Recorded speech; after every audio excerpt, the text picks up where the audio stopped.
تو معلوم ہوا کہ سورج کے کروڑوں سجدے ایک طرف، علی کی نماز کا ایک سجدہ ایک طرف.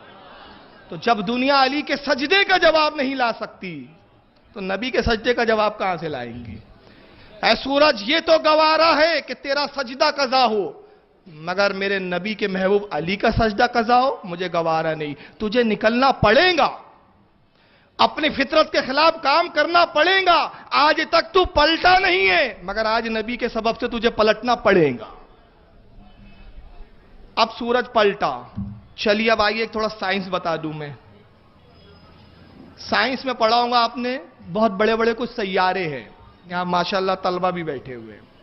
میں 7 بڑے سیاروں کے بارے میں آج بتانا چاہتا ہوں. اسلامی پوائنٹ آف ویو سے ہر سیارہ الگ الگ آسمانوں میں ہے. ہر سیارہ الگ الگ آسمانوں میں. اور اگر اس کی تفصیلات آپ کو دیکھنی ہو تو امام غزالی رحمت اللہ تعالی علیہ کی مکاشفۃ القلوب کا مطالعہ کیجیے.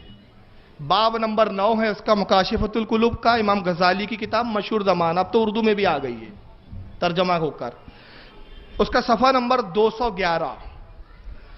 اس پہ امام غزالی نے 7 سیاروں کے بارے میں پوری تفصیلات بیان کی. کہتے ہیں کہ پہلا سیارہ زحل، انگلش میں جس کو سیٹرون کہتے ہیں، یہ 7ویں آسمان کے اندر ہے. کہاں ہے یہ؟ 7ویں آسمان میں.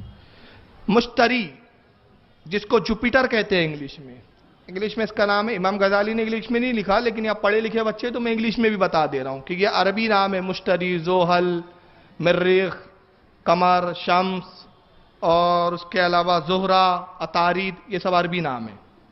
لیکن میں انگلش میں بتاتا چلوں تاکہ آپ کے سمجھ میں آتا جائے کون سا سیارہ کہاں ہے اسلامی پوائنٹ آف ویو سے.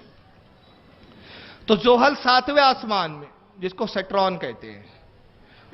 مشتری، جس کو جوپیٹر کہتے ہیں، یہ 6ٹھے آسمان میں. مریخ، جس کو مارس کہتے ہیں، یہ 5ویں آسمان میں. شمس، سورج، یہ 4تھے آسمان میں.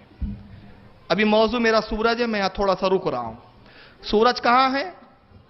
4تھے آسمان میں. اب آپ سوچیں کہ جب 4تھے آسمان میں تو اس کے نیچے اور 3 آسمان، تو پھر کرنیں ہم تک آتی کیسے ہے؟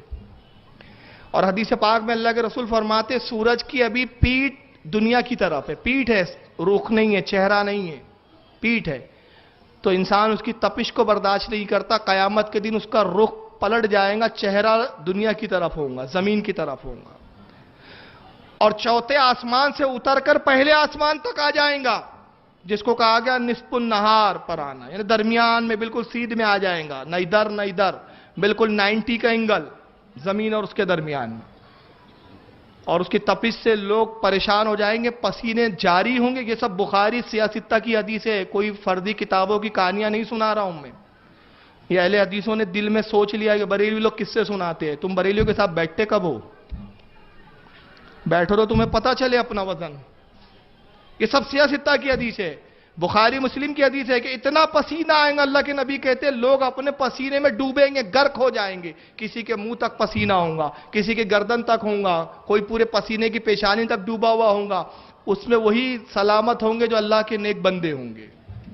اور ان کے بارے میں نبی کہتے ہیں جو اللہ کے نیک بندے ہوں گے پروردگار ان کو وہ قوت دیں گا کہ ان کے جسم اتنے بڑے ہوں گے کہ پسینہ ان کے ٹخنوں تک ہوگا، وہ ڈوبے ہوئے نہیں ہوں گے. تو قیامت کے وقت آئے گا بھی 4تھے آسمان میں. اب سوال یہ ہوتا ہے کہ جب 4تھے آسمان میں سورج کی کرنیں آتی کیسے؟ کسی نے اعلیٰ حضرت سے پوچھا کہ ہم کون سے آسمان کو دیکھتے ہیں؟ یہ الملفوظ میں موجود ہے.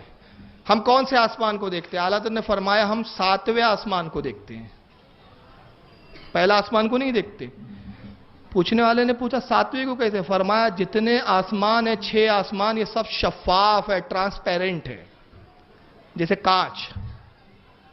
7 کانچ ایک کے بعد ایک لگا دے اور اتنے صاف کانچ ہو، ایک تصور بتا رہا ہوں، اتنے صاف کہ 7 کانچ کے پیچھے کی جو چیز ہے وہ ہم 7 کانچوں سے ہماری نگاہ گزر کر اس کو دیکھ لیتی ہے. ٹرانسپیرنٹ ہے یہ آسمان. اور اس پر ایک فضیلت کی بات یاد آ رہی ہے تو میں عرض کرتا چلوں